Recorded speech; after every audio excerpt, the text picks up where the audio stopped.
Hello दोस्तों, तो आप सब कैसे हैं। आशा करते हैं आप सब अपने अपने घरों में मस्त और खुश होंगे। तो आज हमारा मुख्य आकर्षण का केंद्र वैनसॉन्ग मेमोरियल हॉल है। तो दोस्तों, आप सबों को अगर वीडियो अच्छा लगे तो प्लीज़ एक लाइक और सब्सक्राइब कर दीजिएगा। दोस्तों, अपने जर्नी को स्टार्ट करते हैं।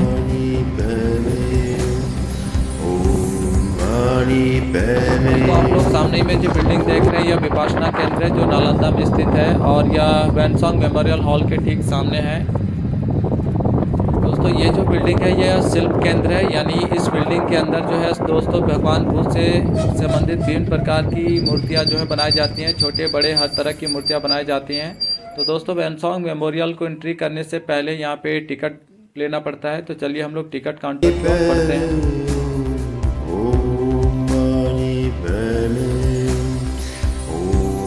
दोस्तों, सामने में आप लोग ग्रीन बोर्ड देख रहे हैं, यही टिकट काउंटर है। यहाँ पे 10 रुपये का टिकट मिलता है वैनसॉन्ग मेमोरियल हॉल के लिए।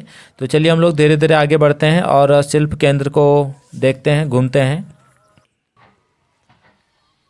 तो दोस्तों, ये शिल्प केंद्र है और ये इसका मुख्य द्वार है, बट यहाँ पे हम लोगों का अलाउड नहीं है दोस्तों, ठीक है। तो इसके अंदर जो है वो विभिन्न प्रकार के गौतम बुद्ध की नाना प्रकार की मूर्तियाँ बनाई जाती हैं। और ठीक इसके सामने में एक ग्राउंड, बड़ा सा ग्राउंड है दोस्तों। तो यहाँ पे जो आप वाइट वॉल देख रहे हैं, इसमें भगवान गौतम बुद्ध की मूर्तियाँ हैं, जो बड़े बड़े मूर्तियाँ बनाई गई हैं। तो चलिए हम लोग धीरे धीरे वैनसॉन्ग मेमोरियल की ओर बढ़ते हैं।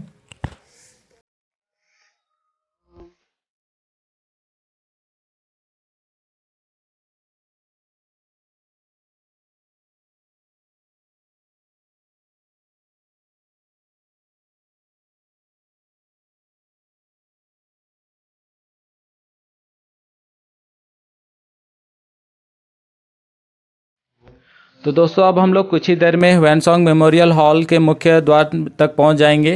तो बता दें दोस्तों कि जो वैनसॉन्ग थे वो एक चीनी यात्री थे और वैनसॉन्ग का जन्म लगभग 602 ईस्वी में चीन के ल्योंग स्थान पर हुआ था।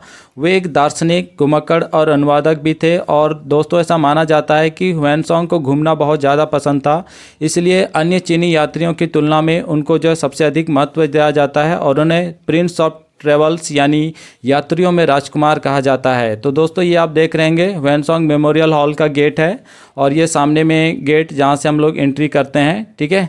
तो चलिए हम लोग धीरे धीरे हम लोग अंदर की ओर जाते हैं और वैनसॉन्ग मेमोरियल हॉल में वैनसॉन्ग से रिलेटेड जो भी जानकारियाँ हैं उनको जानने का प्रयास करेंगे, अपने इतिहास को दोहराने का प्रयास करेंगे।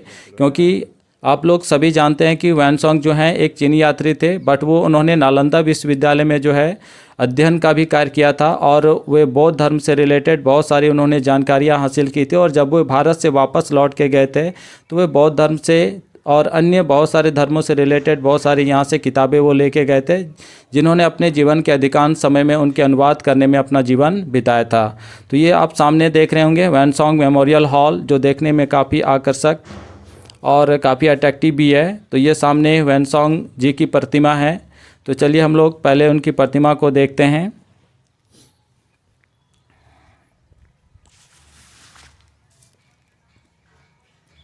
तो ये वैनसॉन्ग जी की प्रतिमा है, जिसमें उनकी सारी जानकारी दी गई है कि कब उनका जन्म हुआ था, कब वे भारत आए थे, है ना।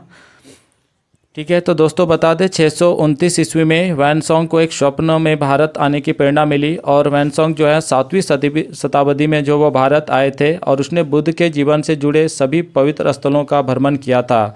और वह 20 वर्ष की अवस्था में जो है वो बौद्ध भिक्षु बन गए थे और वह बहुत ही अभिलाषी व्यक्ति भी थे। तो चलिए धीरे धीरे हम लोग वैनसॉन्ग मेमोरियल हॉल के जो मुख्य हॉल है उस मुख्य हॉल को देखते हैं। तो ये उनके मुख्य हॉल के सामने जो गार्डन देख रहे हैं, जिसमें विभिन्न प्रकार के फूल्स वगैरह लगाए गए हैं, जो इस मेमोरियल हॉल की शोभा को और ज़्यादा बढ़ाते हैं। तो चलिए धीरे धीरे दोस्तों हम लोग आगे की ओर बढ़ते हैं। तो ये वैनसॉन्ग मेमोरियल हॉल का जो मुख्य हिस्सा है, मुख्य भाग है, जो आप लोग देख रहे हैं, जो देखने में वाकई में काफ़ी आकर्षक है और इसकी जो डिज़ाइन है वो भी काफ़ी बेहतरीन है। ये वैनसॉन्ग मेमोरियल हॉल के चारों ओर जो बगीचा है उसका ये नज़ारा है और अभी इसमें बहुत सारे चीज़ अभी बन रही हैं, अभी बहुत सारे कार्य प्रोग्रेस पे हैं। तो चलिए धीरे धीरे हम लोग वैनसॉन्ग मेमोरियल हॉल के अंदर प्रवेश करते हैं।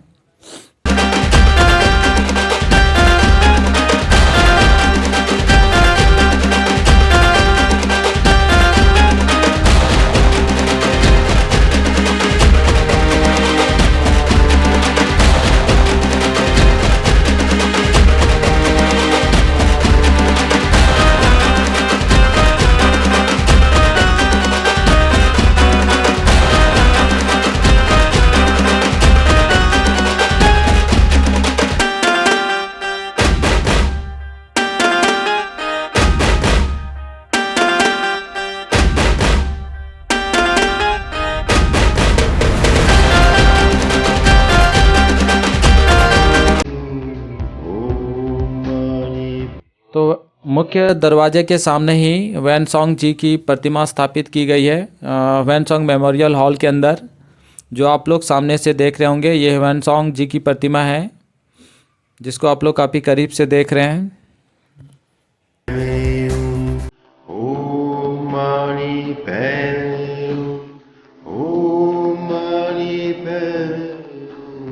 और ये ठीक उनके प्रतिमा के सामने बने हुए चित्र जो इस मेमोरियल हॉल की शोभा को बढ़ाने में काफ़ी मदद करते हैं। और इस पूरे हॉल में जो है उनके जीवन वृत्तांत से जुड़े विभिन्न प्रकार के जो हैं वो फ्रेम्स में उनके विवरण लिखे गए हैं और विभिन्न प्रकार की उनकी जो फ़ोटो हैं वो लगाए गए हैं, जो इस हॉल की शोभा को और ज़्यादा बढ़ाते हैं।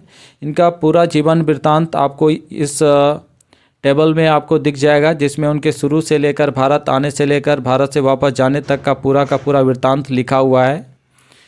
तो दोस्तों कभी अगर मौका मिले तो ज़रूर आप लोग ह्वेनसांग मेमोरियल हॉल घूमने के लिए आइए और ह्वेनसांग मेमोरियल हॉल घूमिए और ह्वेनसांग से रिलेटेड जो भी जानकारी प्राप्त करना हो आप यहाँ से वो जानकारी प्राप्त कर सकते हैं।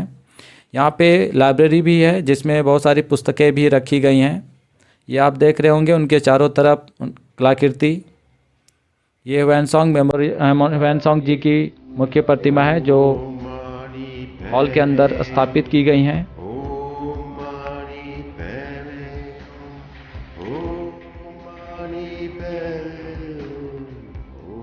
दोस्तों ये जो आप कलाकारी देख रहे हैं ये ह्वेनसांग मेमोरियल हॉल के जो ऊपर का फर्श है उस फर्श की ये कलाकारी है जो इस मेमोरियल हॉल की शोभा को और ज़्यादा कई गुना बढ़ा देती हैं। तो देख सकते हैं आप इसकी कलाकृति को किस तरीके से डिज़ाइन किया गया है, किस तरीके से इस हॉल को बनाया गया है, जो इस हॉल की शोभा को कई गुना बढ़ाती हैं।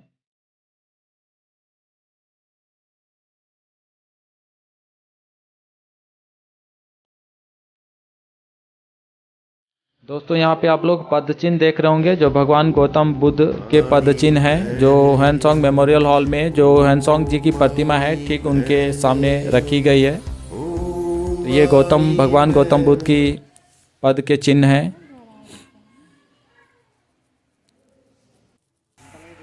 तो दोस्तों आप सब लोगों ने ह्वेनसांग मेमोरियल हॉल घूमा और ह्वेनसांग मेमोरियल हॉल को देखा, तो आप लोगों को वीडियो कैसा लगा? अगर अच्छा लगा होगा तो प्लीज़ दोस्तों एक बार लाइक्स और सब्सक्राइब ज़रूर कर दीजिएगा।